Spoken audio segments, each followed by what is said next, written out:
Good evening. I'd like to thank everybody for attending tonight. We're having our first installment of the 2021 DAC committee. We have some cleanup business to do from 2020, which will help us lead to excellent approved plans tied to the Lcap for our current school year. But it is my pleasure to introduce our host for this evening, Mr. Thor Harrison. Thank you, Dr. Nicholas. We have an agenda here that indicates Lcap budget update and the 8 state priority, 3 goals, process maintenance, and the learning continuity plan. What we've done is we put that into one presentation, and I'll hand it off to Assistant Superintendent Gloria Grijalva when the time comes for the budget parts and some other portions of the presentation. But I'd like to get started with the presentation, so if you want to pull that up, Noel. Mr. Harrison, just so you know, when we get to the Lcap part, I have 2 public comments that I will read before you get into that part, okay? Yes, sir. Before we read the goals? Yes. You bet.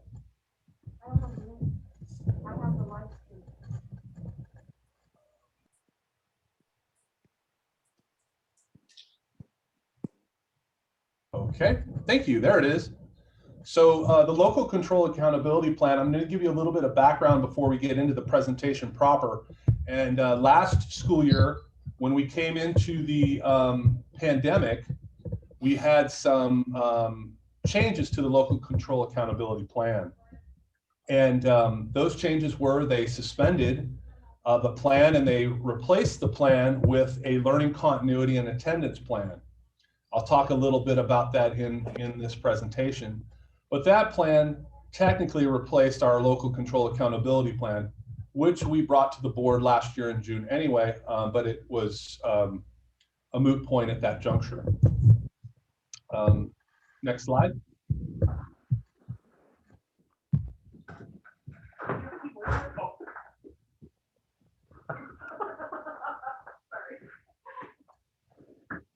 If you could go back one more slide. There we go. The Lcap purpose and function. So the Lcap is designed to build upon strengths of the district, and it's designed to go beyond test scores of students and individual students. We're to develop a plan that addresses group disparities and addresses educational equity for all students in our schools. We identify and improve upon areas of low performance, and we have local decision-making when it comes to strategic planning and plans to help our students grow in our schools. Next slide, please. So there are 8 Lcap state priorities. There's actually 10 total, but 9 and 10 belong to the county. As a school district, we're responsible for Lcap, the 8 goals of Lcap. So the first is basic, that's conditions of learning. The second is addressing the state standards. The third is parental involvement or engagement with our constituents. The fourth is pupil achievement or pupil outcomes. And then the 5th is pupil engagement and engagement strategies, which has been key right now in our learning continuity plan. School climate, how we engage parents, constituents, students, teachers, etc. Course access, and then other pupil outcomes. And other pupil outcomes might be co-curricular and extracurricular activities, volunteer opportunities that kids have in our systems, and things of that nature. Next slide, please. So our Lcap goals that we agreed on a year ago have adjusted slightly. But before I get into that, I will let Dr. Nicholas give our public input that we have received. We have 2 public comments related to the Lcap. The first one is from Sukanaya Santosh. It says, "Dear Sir, Madam, COVID-19 is still at large, and as per stats, the number of cases continue to remain the same or reducing. Also, COVID-19 vaccine is still not able to common people and currently very much needed for critical workers and needed for many people who need to interact many people on a regular basis. Also, it is just a matter of months for COVID-19 vaccine become available for common people, including children. Also, whenever we hear any case detected in school, many parents become worried, and it is overwhelming for school staff also to respond every parent question about safety of their children. By seeing all this, I kindly request you close and not to reopen school at this point in time and continue to allow school virtually, please forward this request to concerned authorities. And the second one is Shannon Allen. I was informed that there was no 100% LVLA online option for SDC students entering high school. With COVID being a concern to me, and I assume other parents, the only option being 100% independent online high school or with no support, that puts parents in a predicament to have no other option than to force the children back into the classroom next year, where we still may not feel comfortable doing that come August. There has to be a way, excuse me, that you can find at the district level to make this change ASAP, to be able to transition these SDC students as an option on a similar LVLA platform at the high school level and continue to offer the same support.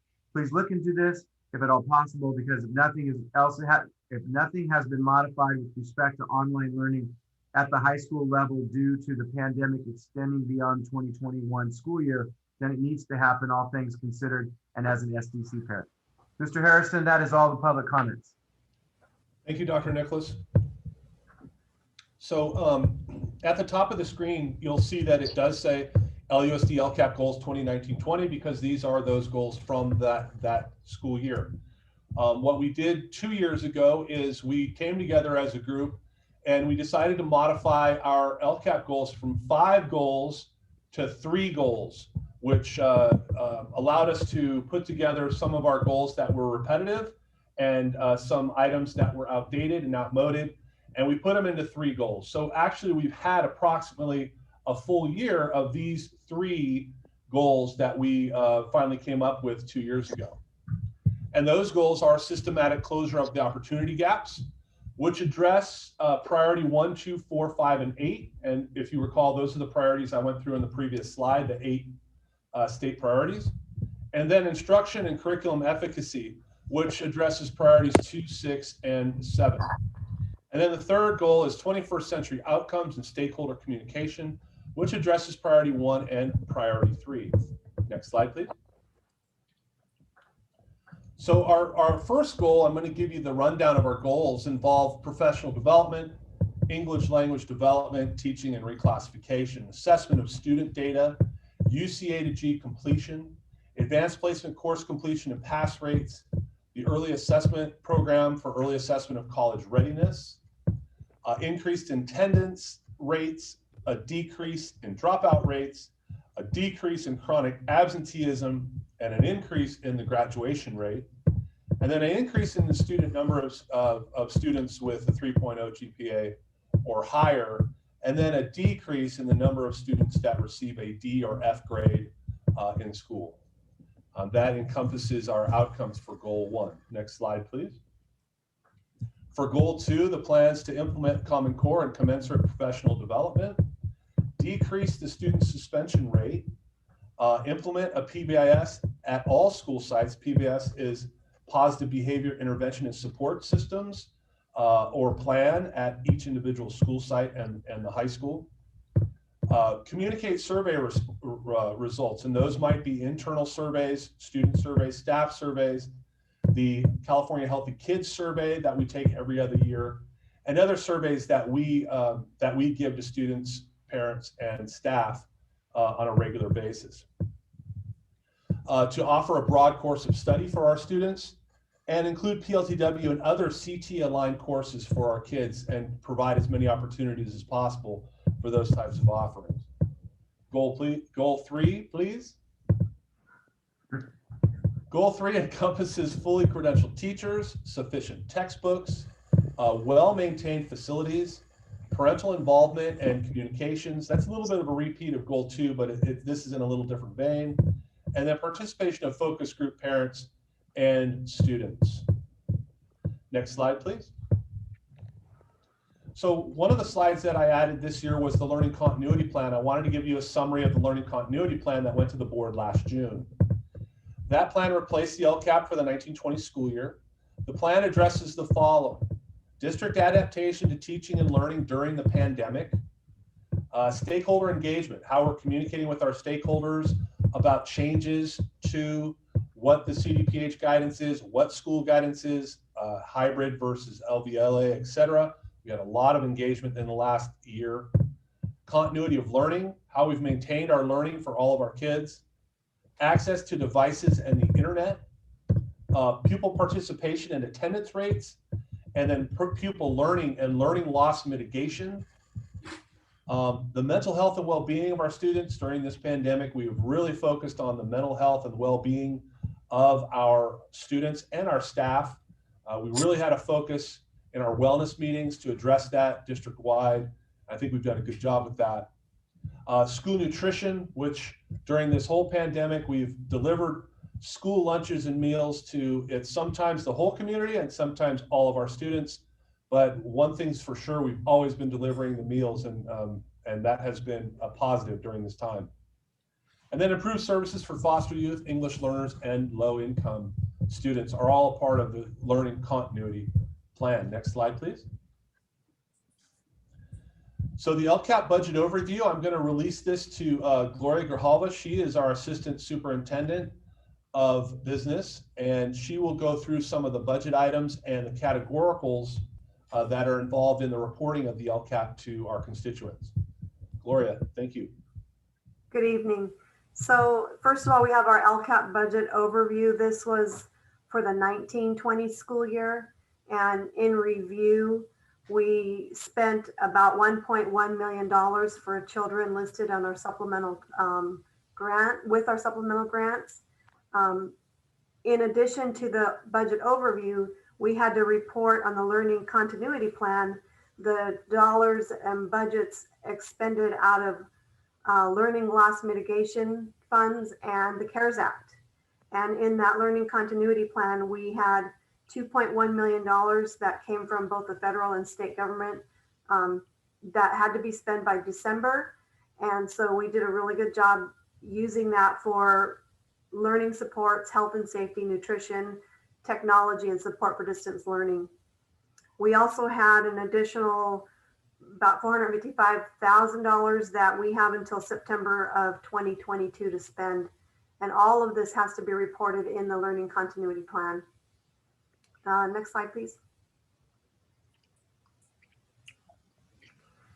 In addition to the LCAP and the federal addendum, we have what we call a consolidated application. Those are funds that are used by the state to distribute federal funding for categorical programs. And we have 2 reports that are due every year for the CONAP. The first one is in the fall and the second one is in the spring. And those entitlements are determined by formulas that are contained within the programs. We have Title I, which is the program to meet the educational needs of low achieving students enrolled in high poverty schools. Title II is support effective instruction. That one is to improve teacher quality through professional development and other school,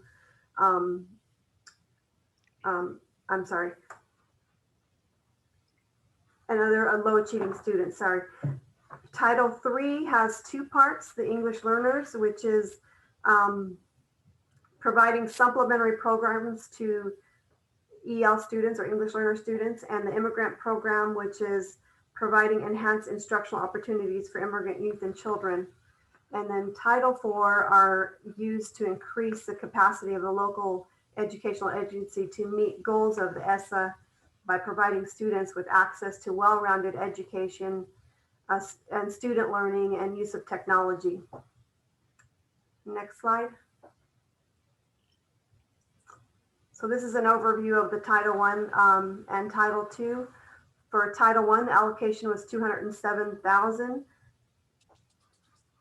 This year, some of the things we used for Title I, with Title I, is teacher salaries, especially the Title I teacher at Lammersville Elementary School, instructional aides, learning commons technician, and a coordinator. Title II is used primarily for professional development and some of our online learning subscriptions, such as science and literacy. Next slide. Title III, English learner, the allocation is $68,000. We primarily use those for instructional aids and materials and supplies. Title III immigrant is $28,000. And we use those funds primarily for contracted services such as translators and programs such as Rosetta Stone. Next slide, please. Title IV is a smaller amount, and when we have the need, we use them for additional hourly support for teacher support for students and other contracted services and subscriptions. Next slide, please. And that's it. Any questions?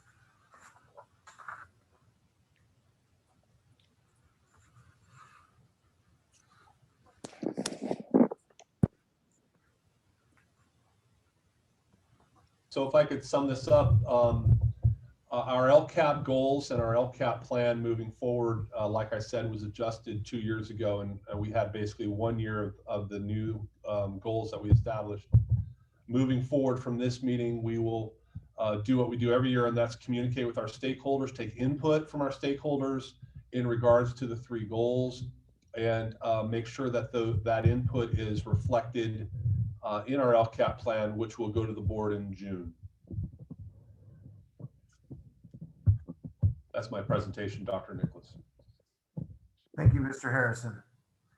So obviously this is a mandated presentation. This presentation will also repeat itself at all of our school sites through our school site councils and provide opportunities for individuals throughout the community to hear the same information. The LCAP is very important because it's associated with the local control funding formula and other state mandates that have come about through COVID-19 and other guidelines that we follow.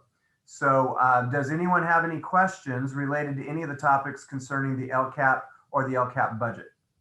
Superintendent Nicholas, will this be on the website so we can guide parents to view it there? Yes. Thank you. Any other questions? All right. Well, we would like to thank our community member, Bernice Tingle, for joining us, a director from the CSD board. We thank you for being here. Nick Lanier, who's our union president. Thank you, sir, for being here. And the stuffed animal that Mr. Manley's sitting on, we thank him for providing support for Mr. Manley as he works through his time here. So with that said, I would like to thank everybody's participation tonight. And we look forward to seeing everybody again at our second DAC meeting sometime probably around May. Correct, Mr. Harrison? Yes, sir. Thank you. And then we'll call it a good evening, and thank you all. Thank you so much, Dr. Nicholas.